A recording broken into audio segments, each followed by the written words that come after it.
Thanks very much, Gary. Hello, everyone. Well done for staying the course. Now, I've got to apologise because I forgot to transfer my slides onto this laptop of mine, so I hope you can keep up and carry on with me.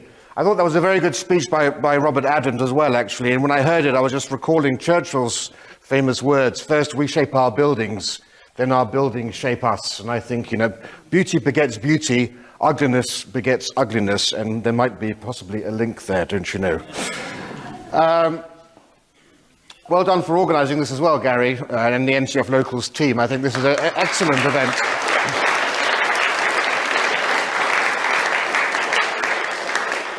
Now, I'm the last speaker here. I know it's been a long day as well as fascinating, so I thought I would focus on the first part of the title of this conference, which is a celebration of England. So I want you to consider this segment, How England Made the Modern World, as something like a bit of a prep talk to hopefully, stiffen the sinews and summon up the blood of all good, true-born English men and English women.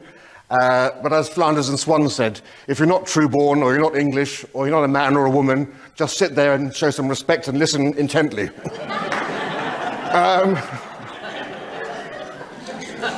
Now, I would normally say how Britain made the modern world, because Britain made the modern world, but this conference is about England, and so I'm going to focus really upon England, but of course, Britain's contributions are, of course, just as important. We mustn't forget there's the Scots and the Welsh and the Northern Irish, and I know if this goes on YouTube, there will be Scots and others commenting about why we're just focusing on the English.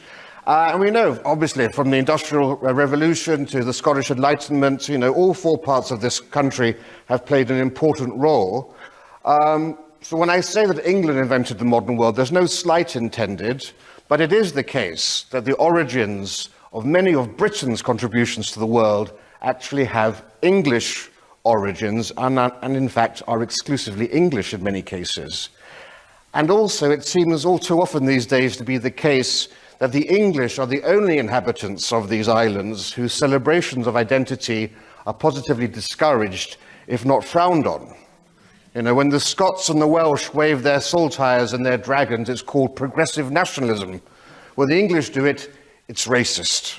And I remember years ago when Ken Livingstone, mayor of the capital city of England, gave funding for a St. Patrick's Day parade, but refused one for a St. George's Day parade because it was going to be xenophobic and exclusionary.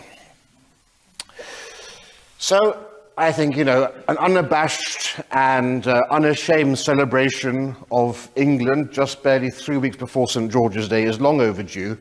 Now, it's also true, of course, that, overt displays of patriotism are also were long held as being decidedly un-English, because traditionally an Englishman's patriotism was discreet and it was personal. He may or may not have believed that God is an Englishman, but he certainly subscribed to Cecil Rhodes' great quote, said, "Remember that you are an Englishman and have therefore won first prize in the lottery of life." And so knowing that, they had no need to be patriotic or to boast because they were self-assured. And unfortunately, so self-confident were the English that they, for generations, were very happy to have their greatest achievements, their greatest accomplishments, their greatest qualities and traits woven up into the British national fabric, so that the distinction between English and British became increasingly blurred in a way that you don't find with the Scots and the Welsh. For example, what is the British Constitution? Well, it's an English constitution to which the Scots acceded.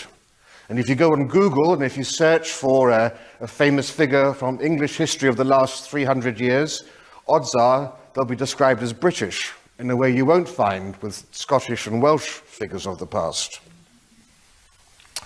Now, as the English are the dominant force in the Union, the confusion between Britain and England didn't really matter when Britain was a proud nation straddling the globe.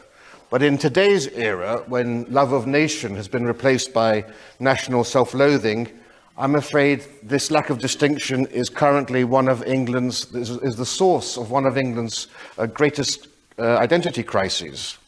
In my view, therefore, in order to forge a strong English identity, it's necessary to reclaim and proudly celebrate those tremendous gifts that England gave not only Britain, but indeed the world.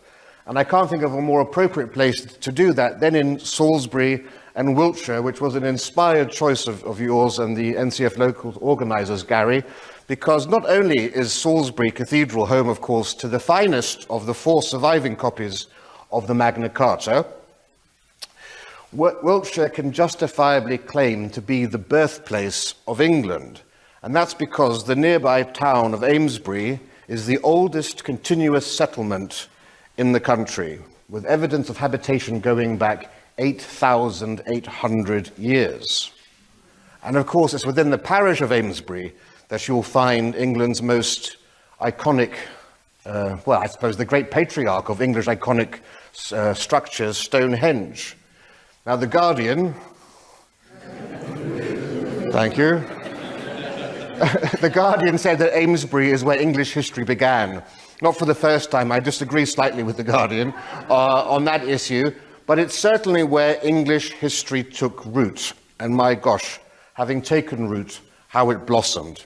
Because if you actually look at their contributions to global civilization, and I mean global, I don't mean continental influence or regional influence, I would argue that 2 countries have had a greater impact on the globe than any other. Those are England and Italy, or what we now call modern Italy, because Italy actually is a fairly recent creation. But from the ancient world through to the Renaissance and Europe's great leap forward in art and architecture, in beauty, in science, medicine, innovation, as well as the rise of capitalism, the Italians and their city-states profoundly influenced and shaped the foundations of Western civilization, which in turn shaped the world. But we're not talking about the Italians, we're talking about the English. So how did England make the modern world? Well, we don't have time to enumerate them all now, but there are 10 contributions that I like to set aside as being truly exceptional. And to tie us directly into today's conference, we'll start with the first global contribution to civilization of the English world is, of course, the English language. Now, in terms of native speakers, English ranks 3rd behind Chinese and Spanish, but most speakers of those languages are essentially located just in 2 parts of the world, in the Americas and in China. If you factor in those for whom English is a second language, then English is by far the largest spoken language in the world and the most widespread geographically. There are 88 countries which have English as an official or administrative language, and up to 2 billion people speak English globally. It's the language of international government, of international trade, international finance, of business, of science, of technology, obviously of popular culture in the West, and the majority of internet communication. Now, the world tried to create an artificial lingua franca through the now terribly quaint Esperanto, which my grandfather tried to learn, but it failed. And to the utter annoyance of the French, English is the dominant lingua franca. And lingua franca is the language people of 2 different languages try to communicate in if they can't speak the same language. And that's even the case within the EU, which irritates the French even more, obviously. And I've actually long argued that we should carry on irritating them and we should change lingua franca to lingua anglia, after all, you know? Never before has it been easier for peoples of 2 different languages to communicate. Just 50 years ago, if a Bulgarian and a Korean wanted to speak, they'd have to engage a translator. Today, more often than not, they'd probably try to speak in English first. There's another reason also that English is the now global language, and that's because, of its simplicity. English is much easier to learn and has a much simpler grammar than many languages around the world. My mother's Polish, believe me. There was once a cartoon of God creating the world's languages with a Scrabble set, and at the end, all he had left were the W's and the Z's, and he said,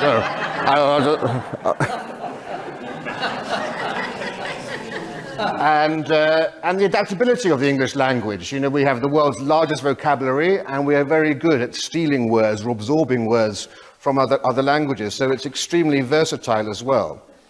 So English obviously began to dominate the world because of the English and then the British Empire, and then, of course, the expansion of America globally embedded English around the world. But now I think it's got a life of its own as a genuine lingua franca, a real Esperanto, and it'd be curious to see how it develops in the decades to come. Now, the next one, probably waiting for me to cite already, the Industrial Revolution, of course. And many would say that that is actually England's single greatest impact on the world. And yes, people on YouTube, I do know about the Scots and the Industrial Revolution, but the Industrial Revolution was born in England, and it occurred there because of England's unique qualities. And let's be clear here, the Industrial Revolution was the biggest leap forward in human history for 12,000 years. Not since man began to adopt agriculture in the Neolithic era had we seen such a leap forward in humanity. And the Industrial Revolution transformed almost every aspect of daily life, transforming societies from agrarian to industrial, but it brought in huge technological advancements, economic growth, urbanization, and it was thanks to the Industrial Revolution that the standard of living of the general population in the Western world began to increase consistently for the first time in history. Average incomes rose, and so too did the size of the population, quite dramatically. And in all of this, England had a huge head start. 1760 in England, it wasn't until around 1840 that it had reached all corners of America and continental Europe. Now, why did it start in England? Well, there are myriad reasons for that. First of all was another great English advance, and that was the great English agricultural revolution, which began in the mid-17th century and saw an unprecedented increase in agricultural production and productivity. And that led to a surplus of food and a surplus of labor. So what are you going to do with these people who are just looking for work? Well, the Industrial Revolution gave jobs for them in the factories. Britain was also very lucky. It was blessed with natural resources, with coal and iron deposits, which you needed, of course, to power the machinery. Also, it was England's political stability. That was a very important part of why we had the Industrial Revolution, a stable political and legal framework which supported business, innovation, and created an environment where you actually could have economic growth. Added to which we had our empire. And having the empire gave us access to raw materials, as well as markets for manufactured goods and investment opportunities. And of course, technological innovation, entrepreneurship, hugely important as well. This culture of entrepreneurship was fostered through the Industrial Revolution, allowing British investors to essentially invest in new technologies. Now, linked to this somewhat, this is the most boring of them all, so have a snooze if you want to, this is capitalism. Capitalism is, I think, just as important in my view as the Industrial Revolution, because nothing has done more to lift the world out of poverty than capitalism. It's the most powerful and successful economic system ever to have existed. And let me put it this way. In 1820, 94% of the world's population was living in extreme poverty. By 1910, that had gone down to 82%. By 1950, it had dropped to 72%. But the largest decline in global poverty happened between 1981 and 2015, when it declined from 44% to 9.6%.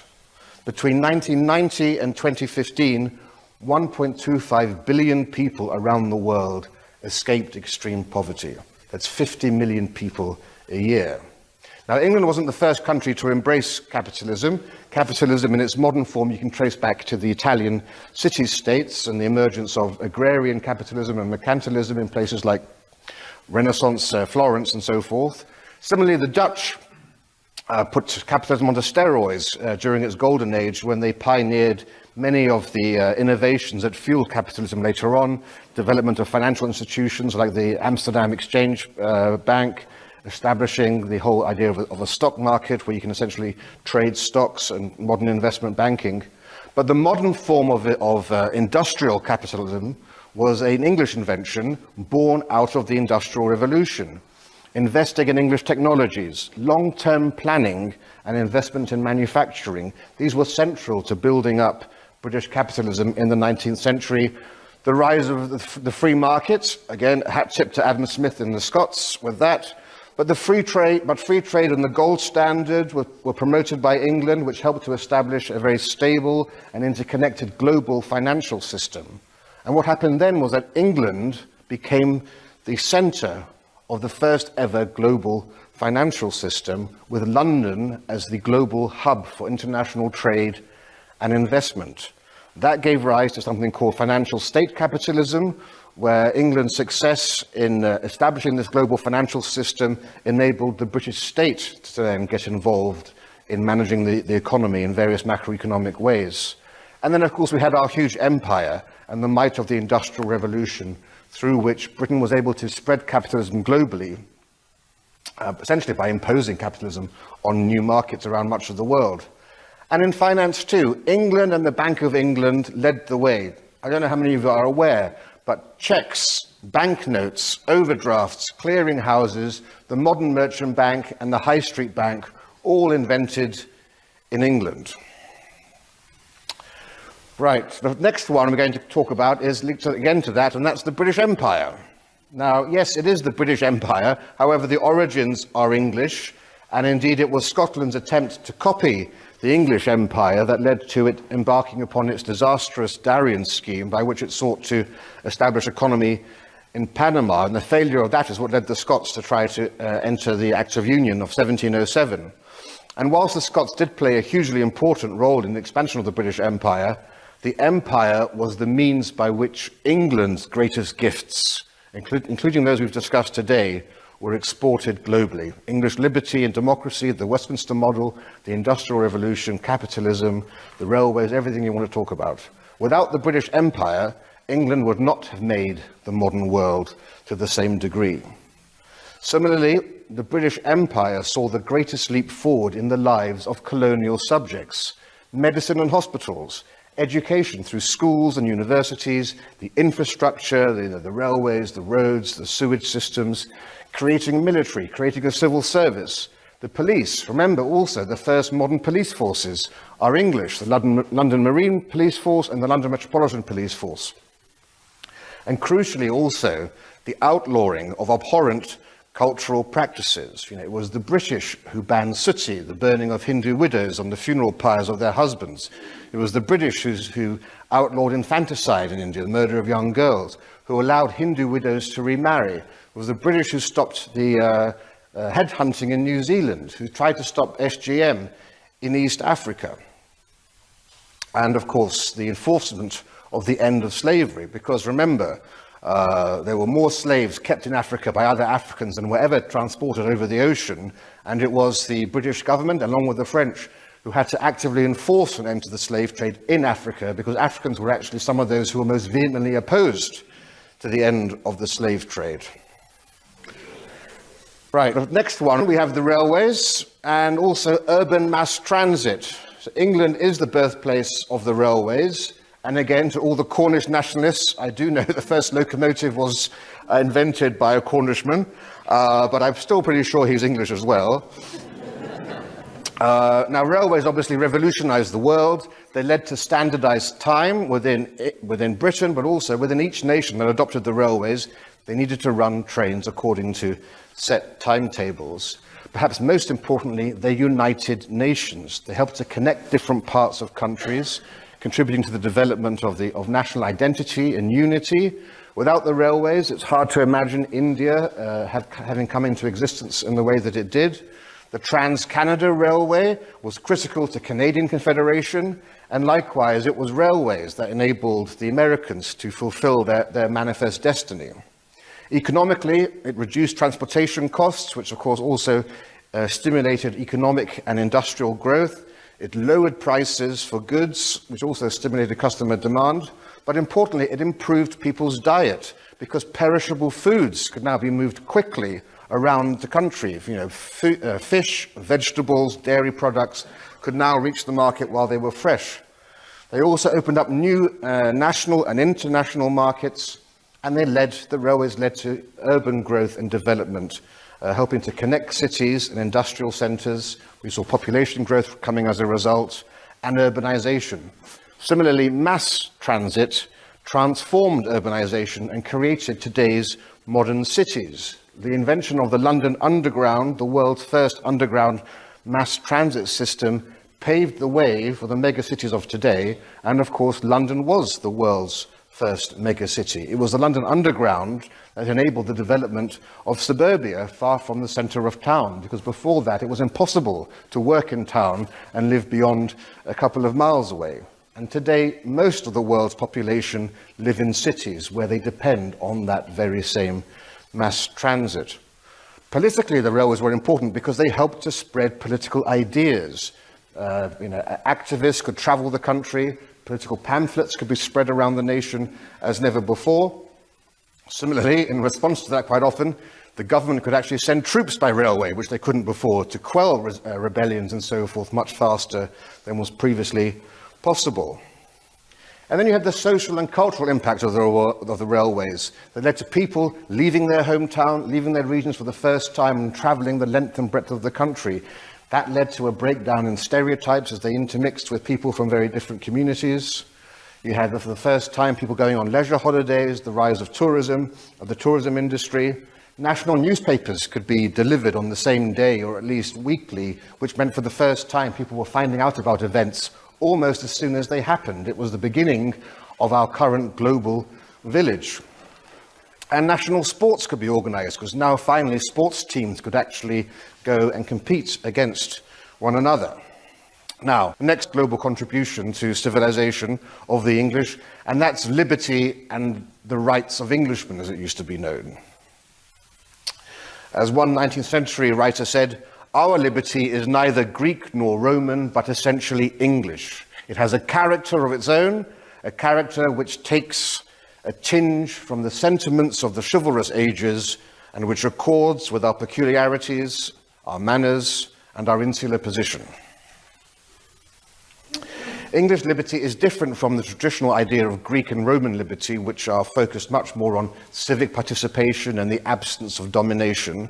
English liberty emphasizes the rule of law, due process, and the guarantee of equal rights of the individual. And it's that concept of English liberty, or as it used to be called, the fundamental rights of Englishmen, that has spread around the world. And it's inspired nations to break free from oppression, created constitutions that safeguard personal freedoms, and ensure that all people live under the protection of the law. Now, as you've heard today, the foundations of English liberty can be traced back to Magna Carta, but over time that principle evolved through key events and legal milestones. We had the Petition of Right in 1628, which sets out the specific rights of English citizens, including no taxation without parliamentary consent, freedom from arbitrary arrest, and no quartering of soldiers in private homes. We have the Habeas Corpus Act of 1679, which strengthened the ancient writ of habeas corpus, ensuring that a court must examine the legality of anybody who's imprisoned.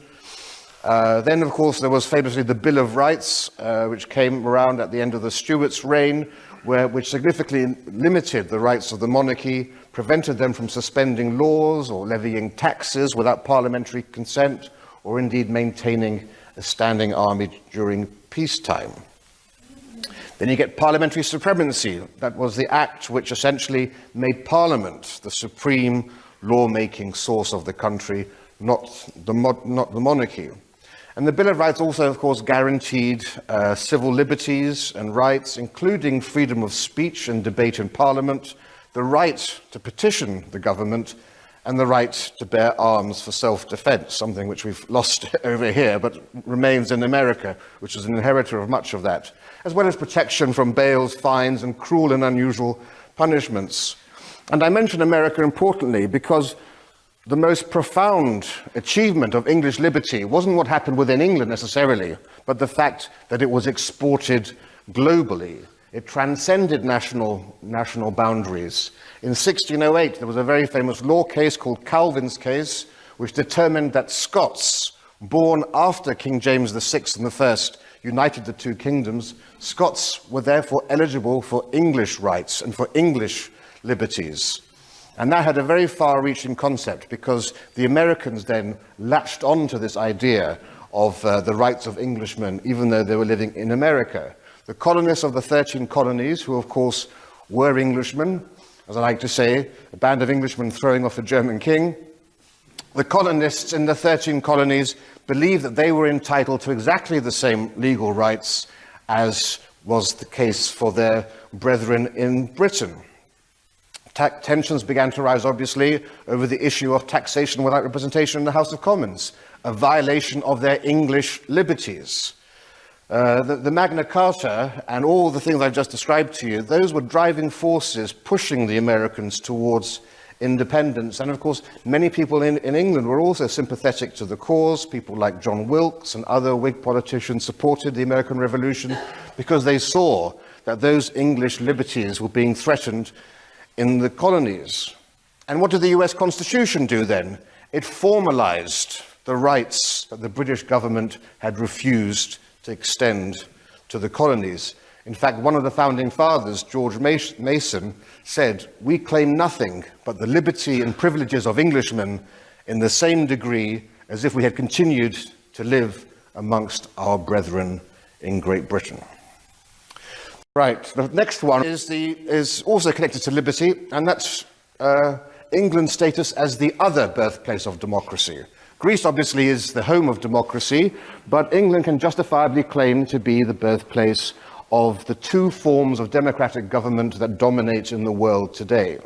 One is obviously the Westminster parliamentary model, but the second one is the presidential model of government created by the Americans, but which is based upon English principles. And it's quite remarkable when you think about it that most of the world's democracies are actually governed by English traditions of government. Now, we're all familiar with the Westminster system of government, obviously, where you have a head of state. It could be a king, but it could also be a parliamentary president, as you have in India and elsewhere, who embodies executive power. You have a head of government, who is a premier or a prime minister or a first minister, and carries the support of the majority of the members of parliament. And then you have an executive branch, a cabinet, who was selected from the legislature. So the executive and the legislature are both in Parliament, and they have cabinet responsibility. And then you have an independent civil service who are permanent, well, allegedly independent, I should say, who are permanent and implement the decisions of the government, whatever party is in power. And then, very importantly, also a parliamentary opposition. Now, also, in our system, you can dissolve Parliament by the snap of your fingers. Now, this has gone across the world, and the origins of it obviously were in London, going back actually to the 13th centuries. And if you look, even the ceremonies and rituals that you see, particularly in the former British colonies, closely resemble what happened in England in English history, and they have been exported to places like Kenya and all over Asia and elsewhere. Now, the presidential system of government, the second most common form of government, developed, of course, by the Americans after the American Revolution in the United States Constitutional Convention of 1787, but it was inspired by the system of government in place in colonial times in America under the English. The Pilgrims who came from England set up the Plymouth Colony, and as well as being inspired by the Plymouth Colony, they were inspired by English common law and English philosophers like John Locke. Now, America's form of presidential government went down to the Americas, and as America became more powerful, it expanded into Asia, into the Philippines, and globally. And so those two systems are the prevailing, predominant systems in the world. You could also argue, perhaps, that the presidential systems come to the UK too via Tony Blair, who tried to shoehorn in the separation of powers in the Supreme Court into a system of government in which it was completely ill-suited. England's ninth great contribution is English Protestantism and the Reformation. Now, if you're an atheist or a Catholic or a non-Christian, you might scoff at that. But it's undeniable that Protestantism was a direct cause of the rise of individualism and literacy, two of the key factors underlying the success of the Anglosphere. The most advanced, most free and most successful nations are the Anglosphere nations. And if you look at rankings of the world's most individualistic nations, it's quite clear. The world's most individualistic nation is the United States of America, then it's Canada, then it's Australia, then it's New Zealand, then it's the UK, Then there's the Scandinavian nations, which obviously are also Protestant. Protestantism removed the priest as an intermediary between God and the person, therefore encouraging people to develop their own personal relationship with God, to reject the Catholic church hierarchy, and importantly, acquire personal responsibility, religious autonomy, freedom of belief, and individual conscience. And that was a major milestone in the development of individualism. And to achieve that, the Protestants promoted literacy so that people could read the Bible themselves and in their native language. In England, the level of Protestant church hierarchy diminished each time you got a new iteration of Protestantism. From Anglicanism, which still maintained some hierarchy, to Presbyterianism. Then you got the free and nonconformist churches, the Baptists, the Congregationalists, the Quakers, all the way down to the Shakers and the Anabaptists. And that had far-reaching impacts. Just think about what happened in the English Civil War. It was religious tensions and the fear of a popish plot or a popish king coming to the throne that led directly to the Glorious Revolution, the Bill of Rights, and the English liberties we've just been discussing. America's Puritan origins have shaped a huge amount of its character, its history, its values, its outlook on the world. And whether or not you subscribe to Max Weber's Protestant work ethic, it's undeniable that the unequal prosperity of the Protestant nations was tied to their strong work ethic and their entrepreneurial spirit. Now, you can agree or disagree with Max Weber's theory, but I think it's clear that the work and business culture in those countries was radically different to that found in non-Protestant nations. And one last point about English Protestantism is the positive impact it had on civic society and the national conscience, especially in the 19th century. As we've just said, Protestantism was a driving force behind the abolition of slavery, but it also gave rise to a voluntary and philanthropic ethic in Britain and in the British Dominions, in Canada and Australia, and also in the US, that I think is without equal in the 19th and early 20th centuries. I mean, the number of charitable organizations set up in England at this time was unprecedented. You had the Salvation Army, you had the Boy Scouts, Dr. Barnardo's, Elizabeth Fry Society, the Royal National Lifeboat Institution, St. John's Ambulance, the Boys Brigade, the RSPCA, the RSPCB, Battersea Dogs Home. I mean, the list just goes on and on and on.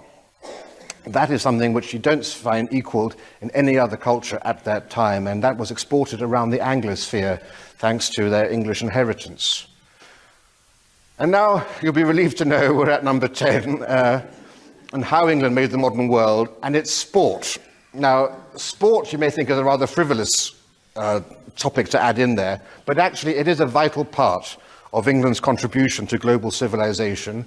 And this was acknowledged actually in 2012 at the London opening ceremonies of the Olympics by the head of the IOC, who said that this country is the birthplace of modern sport, and that our approach to sport, with the concepts of sportsmanship and fair play, and decency and codified rules and regulations, influenced Baron Pierre de Coubertin when he started the very first modern Olympic Games. And of course, England was home to the Paralympic Games as well. Because the truth is, no country in the world comes anywhere close to the number of sports that England either invented or codified in modern forms. It's just a shame we don't ever win any of them, but... Again, hat tip to the Scots for inventing curling and golf, we'll give you that. But in their modern forms, football, boxing, tennis, cricket, rugby, hockey, baseball, table tennis, netball, rounders, modern polo, bowls, snooker, darts were either created or codified by the English and became a central plank of the school curriculum, where they encouraged cooperation and teamwork, instilled English concepts of fair play, sportsmanship, and discipline. And the Victorians knew very well too, and were counting on, that sports also provided an outlet for young men and perhaps colonial subjects to exhaust their physical and mental energy, which otherwise might have been spent on crime or immorality, as well as protest and political unrest. And with an almost missionary zeal, these sports and the values of sportsmanship and discipline were exported and spread throughout the British Empire and subsequently the wider world. Now, why does that matter? Well, organised national sport is a key component for forging national identity and strengthening social cohesion. I mean, who can deny the power of a World Cup victory? Nothing unites peoples of a nation quite like a nation competing in international fixtures, especially once they get to the final stages. In republics like America, there is no equivalent to sport, aside from perhaps the 4th of July, but just think about the Super Bowl and what it means to Americans. In monarchies, sports has no equivalent apart from the coronation or a state funeral, although even those now have less emotional resonance than in previous decades. So anyway, there we have it. Those are the 10 ways in which I believe England has made the modern world. There are many other contributions I could have made, too many to enumerate here. Certainly, I think it's remarkable, though, that one nation should be responsible for the two most significant developments in the past 12,000 years, the Industrial Revolution and capitalism. That alone sets England and Britain apart. But if you take all those 10 together, plus the others we haven't talked about, it's hard for me to see how one can't come to the conclusion that England has been the most significant and influential country, at least of the past 1,000 years.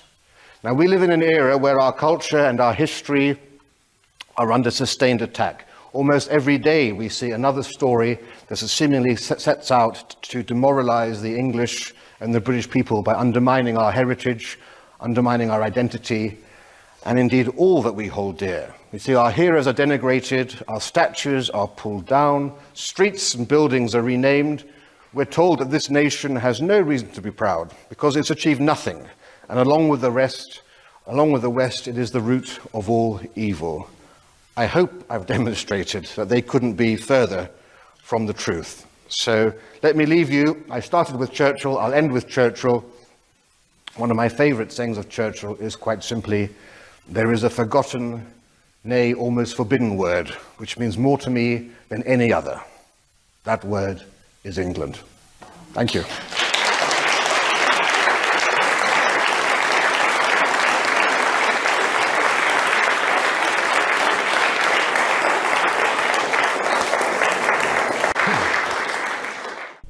Our mission at the New Culture Forum is and always has been to defend and celebrate Britain's history, culture and its people, and indeed Western civilization, at a time when both are under sustained attack. We have grown from small beginnings to become the country's most influential right-leaning cultural think tank. Our content is watched and read by some of Britain's most influential political figures. But now, we need your help. If you believe in what we do, then please do become a member. For as little as £4 a month, you can make a vital contribution to what we do.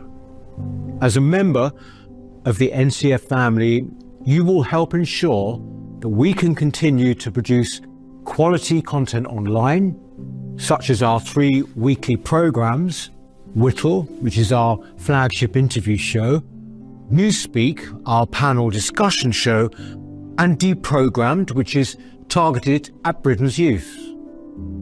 As you probably know, in addition, we produce important documentaries, such as our critically acclaimed 6-part series, The West, a stunning celebration of the history and genius of Western civilization, and our ongoing documentary series, Heresies, with hard-hitting episodes tackling subjects such as immigration, gender ideology, and BBC bias. But the New Culture Forum is much more than a YouTube channel. We don't just complain about Britain as it is, we provide real solutions and clear policies on how we can push back against the madness and restore sanity to this nation. Our presenters are now highly sought after and have become familiar faces across the media. Our prestigious annual Smith Lecture and our regional and indeed national conferences have attracted world-class speakers. Perhaps most importantly, we are the only organisation on the right of politics that has launched a national movement without actually being a political party. And uniquely, through our NCF Locals program, we've established some 30 active branches in towns and cities right across the nation, from Edinburgh to Exeter, and with many more on the way. We're very proud of what we've achieved, and our members have made it possible. In return, our members receive access to exclusive content, invitations to private events, free or discounted tickets to our conferences and lectures, free copies of our books, and much more. I very much hope that you'll join us too by clicking the link in the description or going to our website, newcultureforum.org.uk. Now is the time that we need your help. Thank you.